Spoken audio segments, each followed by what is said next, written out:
এই নেন দাদা আপনাদের ভাত। প্রথমে আর ভাতের সাথে কি খাবেন দাদা? দেখবে কিছু বুঝতে পারো। ভালো কি লাগা হলো থাকলে দাদা, একটা শেয়ার আপনারা করে আমার দাও। দিকে এভাবে তাকায় আছেন কেন? ভাতের সাথে কি খাবেন বলেন? কিরে কৃষ্ণ, ওখানে কি হয়েছে? দাদা বুঝতে পারছি না, এই দাদারা কি খাবে আমি জিজ্ঞেস করছি কিন্তু বলছে না। ওই মিয়া, আপনি কি হিন্দু?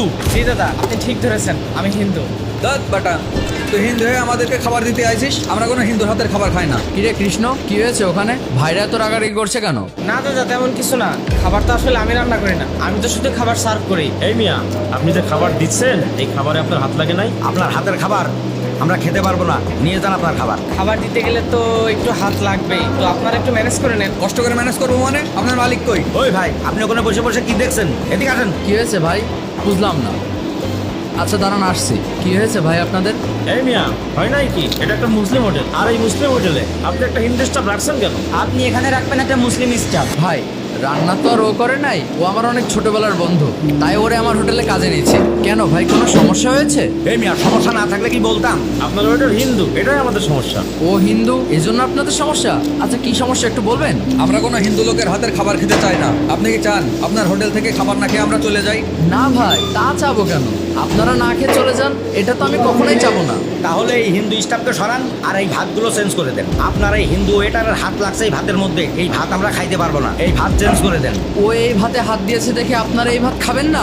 না, খাবার খাবো না। এই খাবারকে আপনি চেঞ্জ করে দেবেন, না এখান থেকে চলে যাবো। না না ভাই, আপনারা চলে যান, এটা তো কখনোই চাইবো না। আপনারা চলে গেলে তো এই খাবারগুলো নষ্ট হয়ে যাবে, আর এই খাবারগুলো নষ্ট হোক এটা তো আর আমি চাইবো না। আপনারা খাবারগুলো খেয়ে যান ভাই। কিছু করার নেই ভাই, এই খাবার নষ্ট হবেই, কারণ এই খাবারে আপনার হিন্দু স্টাফের হাত লেগেছে। এই খাবার আমাদের ফ্রিতে দিলেও খাবো না। আরে ভাই, ও খাবারে হাত দিয়েছে তাই কি খাবার নষ্ট হয়ে গেছে না?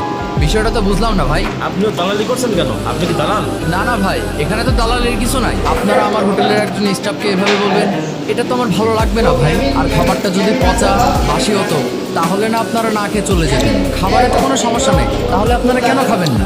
এই মিয়া, এক কথা ঘুরাই ফিরাই বারে বারে বলতেছেন কেন? বললাম না আমরা হিন্দুর হাতের খাবার খাবো না। ও আপনারা তাহলে খাবার খাবেন না? কেন খাবেন না জানো? এই বেটা, এই ওই হিন্দু বলে খাবো না, তোর কোনো সমস্যা? হ্যাঁ সমস্যা, বেরো আমার হোটেল থেকে। কি রে বসে আছিস কেন? বেরোতে বললাম না আমার হোটেল থেকে। এ ভাই, এই আপনি ব্যবহার কিন্তু ঠিক করেন। এই আপনার কিন্তু কথাবার্তা হচ্ছে না। কথাবার্তা হচ্ছে না, তুই কি করবি? ভাই, আমরা আপনার হোটেলের কাস্টমার, আর আপনি আমাদের সাথে এমন ব্যবহার করছেন, তাহলে একটা হিন্দু লোকের জন্য। আপনারা যদি কোনো যৌক্তিক কথা বলতেন তাহলে এটা আমি মেনে নিতাম, কিন্তু আপনারা যে কথাগুলো বলছেন সেটা পুরোটাই অযৌক্তিক। একজন হিন্দু মানুষ আপনাদেরকে খাবার দিচ্ছে দেখে আপনারা তার সাথে এমন ব্যবহার করবেন? হিন্দুরা কি মানুষ না? নাকি আপনারা হিন্দুদেরকে মানুষই মনে করেন না? এটা একটা ব্যবসা প্রতিষ্ঠান, এখানে বিভিন্ন ধর্মের মানুষ খেতে আসবে, বিভিন্ন ধর্মের মানুষ এখানে কাজ করবে, এটা তাদের ব্যক্তি স্বাধীনতা, এবং এখানে তো এমন করার কিছু নাই। আর ইসলাম তো এমনটা কখনোই শেখায় না যে অন্য ধর্মের মানুষের হাতে খাওয়া যাবে না। ঠিকই তো বলেছেন ভাই, আসলে এটা তো ভেবে দেখিনি। আমাদের ধর্ম তো এই হিংসা শেখায় না। দাদা, আমাদের ভুল হয়ে গেছে, মাফ করে দিয়ে। সমস্যা নেই দাদা, আপনারা আমাদের হোটেলের কাস্টমার, আমাদের অতিথি, আপনাদের কথাই আমি কিছু মনে করিনি। তারপরও দাদা, আমাদেরকে ক্ষমা করে দিয়েন, আর আমাদের জন্য তরকারি নিয়ে আসেন। যান। যা, ভাইদের জন্য তরকারি নিয়ে আয়। আচ্ছা ঠিক আছে, যাচ্ছে ভাই। ধর্ম আলাদা হতে পারে কিন্তু মানবতা সবার উপর। ভিডিওটা যদি ভালো লেগে থাকে অবশ্যই এটা শেয়ার করে সবাইকে দেখার সুযোগ করে দিবেন।